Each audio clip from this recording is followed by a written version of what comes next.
El sistema nervioso aparece a inicio de la tercera semana como la placa neural. Los bordes laterales de la placa se elevan para fusionarse y formar el tubo neural. La función comienza en la región cervical y avanza en dirección cefálica y caudal. Los extremos abiertos forman los neuroporos craneal y caudal. El cierre definitivo del neuroporo craneal es durante los 18 a 20 somitas en el día 25. El neuroporo caudal se cierra 3 días después. La pared recién cerrada del tubo neural está formada de células neuroepiteliales. Se extienden sobre el grosor de la pared para formar un epitelio pseudoestratificado grueso. Estas células constituyen la capa neuroepitelial. Una vez cerrado el tubo neural, las células neuroepiteliales crean neuroblastos. La capa del manto, una zona alrededor de la capa neuroepitelial, formará la sustancia gris de la médula espinal. La capa marginal, la cual es la capa más externa, se convierte en la sustancia blanca de la médula espinal. Conforme se incorporan más neuroblastos a la capa del manto, se forman engrosamientos ventrales y dorsales. El engrosamiento ventral o placa basal contiene células del asta motora y ventral. Los engrosamientos dorsales o placas alares forman las áreas sensitivas. El surco limitante marca el límite entre ambas. Las porciones dorsales y ventrales o placa de techo y placa del suelo no contienen neuroblastos, pero sirven como rutas a las fibras nerviosas que cruzan por ellas. Un grupo de neuronas entre el asta motora y ventral y el asta sensitiva dorsal crean el asta intermedia. Esta solo existe en los niveles torácicos y lumbar superior de la médula. Los neuroblastos se producen al dividirse las células neuroepiteliales. Al migrar a la capa del manto, los neuroblastos se hacen redondos y apolares. Después de adquirir dos prolongaciones plasmáticas, se forma un neuroblasto bipolar. En un extremo de la célula, la prolongación produce el axón primitivo. En el otro extremo se producen las dendritas primitivas y la célula se llama neuroblasto multipolar y después del desarrollo ulterior se convierte en una neurona. Las neuronas pierden su capacidad de dividirse. Los axones de las neuronas interrumpen la zona marginal para convertirse en raíz motora ventral del nervio raquídeo, la cual transmite los impulsos motores de la médula espinal a los músculos. Los axones de las neuronas en el asta sensitiva dorsal penetran en la capa marginal, donde ascienden a niveles más altos o más bajos para producir neuronas de asociación. Los glioblastos se originan en las células neuroepiteliales. Después que termina la producción de neuroblastos, migran de la capa neuroepitelial a las capas marginal y del manto, donde se diferencian en astrocitos protoplasmáticos y en astrocitos fibrilares. Cumplen funciones de sostén y metabólicas. Las células de la oligodendroglia provienen de los glioblastos. Forman vainas de mielina alrededor de los axones ascendentes y descendentes en la capa marginal.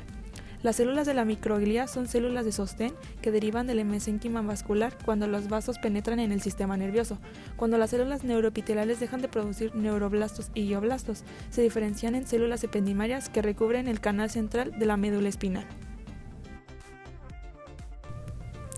Las células de la cresta neural aparecen sobre cada borde de los pliegues neurales durante la elevación de la placa neural. Migran lateralmente y dan origen a los ganglios sensitivos de los nervios raquídeos. Las fibras nerviosas motoras aparecen durante la cuarta semana. Provienen de las neuronas en las placas basales de la médula espinal. Se juntan y forman las raíces de los nervios ventrales. Las fibras nerviosas sensitivas provienen de las neuronas situadas fuera de la médula espinal en los ganglios de la raíz dorsal derivados de la cresta neural. Las prolongaciones de esos ganglios forman haces que penetran en las astas dorsales. Las prolongaciones dorsales junto con las raíces de los nervios ventrales forman el nervio raquídeo. Estas contienen tanto fibras sensitivas como motoras. Se dividen en ramas primarias dorsales y ventral. Las ramas dorsales primarias inervan la musculatura axial dorsal, las articulaciones vertebrales y la piel de la espalda. Las ramas primarias ventrales inervan las extremidades y la pared del cuerpo ventral para formar los plexos nerviosos.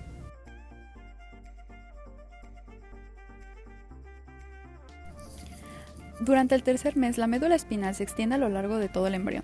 La dura madre se alarga más rápido que el tubo neural, por lo que el extremo terminal de la médula se dirige a un nivel más alto.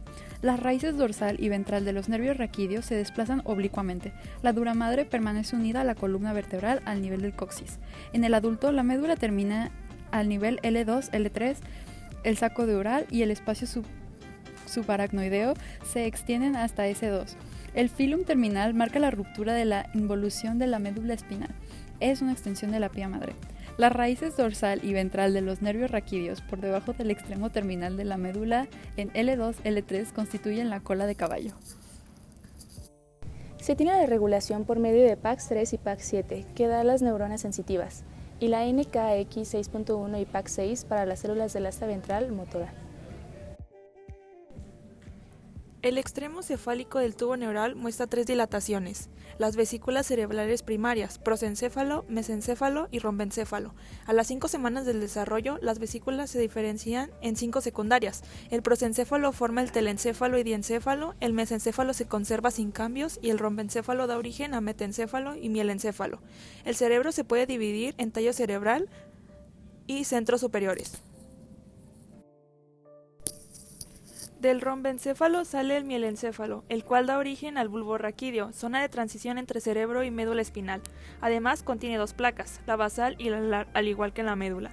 La placa basal tiene núcleos motores, eferente somático medial que incluye neuronas del nervio hipogloso, eferente visceral especial intermedio, de músculo estriado de los arcos faringios, el eferente visceral general que inerva la musculatura involuntaria. La placa alar tiene 3 núcleos: aferente somático, es inervado por el glosofaringio, el aferente especial por el vestíbulo coclear y el aferente visceral general recibe información del tracto gastrointestinal y del corazón.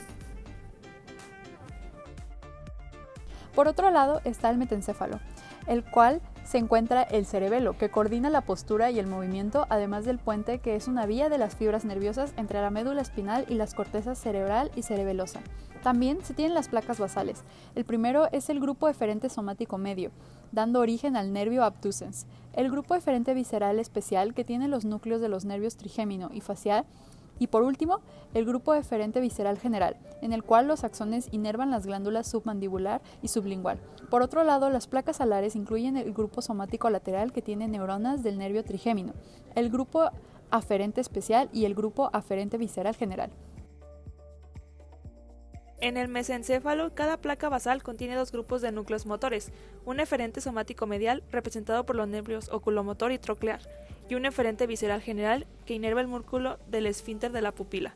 La capa marginal de las placas basales se agranda para crear una porción anterior, que sirve como ruta de las fibras nerviosas que descienden desde la corteza cerebral hasta la médula espinal.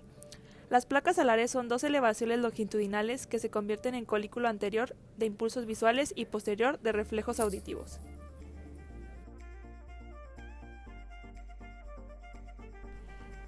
El prosencéfalo consta del telencéfalo, que da origen a los hemisferios cerebrales, y el diencéfalo, que tiene la forma de copa y tallos ópticos, además de la hipófisis, tálamo, hipotálamo y epífisis. El diencéfalo consta de una placa del techo y 2 placas alares, pero no tiene placa basal y de suelo. Se crea el plexo coroideo del tercer ventrículo, el cuerpo pineal, teniendo como resultado la evaginación. Las placas alares forman paredes laterales del diencéfalo. El surco hipotalámico divide la placa en tálamo e hipotálamo. Debido a la actividad proliferativa en el tálamo, poco a poco se proyecta dentro de la luz. El hipotálamo, donde se origina la porción inferior de la placa alar, se diferencia en varias áreas nucleares, que controlan funciones viscerales como sueño o digestión. La hipófisis se desarrolla a partir de 2 partes: la prominencia del estemodeo, la cual es la bolsa de Raque, y el infundíbulo. La bolsa de Raque constituye la adenopófisis y el infundíbulo es la neurohipófisis. Y por último está el telencéfalo, que es la parte más rostral de todas las vesículas. Consta de 2 prominencias laterales, los hemisferios cerebrales, y una parte media, la lámina terminal. Los hemisferios cerebrales aparecen al iniciarse la 5ª semana, como invaginaciones bilaterales en la pared lateral del prosencéfalo. Después se forma el plexo coroideo, las cuales son células ependimarias que recubren el mesénquima vascular. Al proseguir la expansión, los hemisferios recubren la cara lateral del diencéfalo. Se forman los lóbulos frontal, temporal y occipital. Durante la fase final de la vida fetal, se forman los surcos dando apariencia de un cerebro adulto.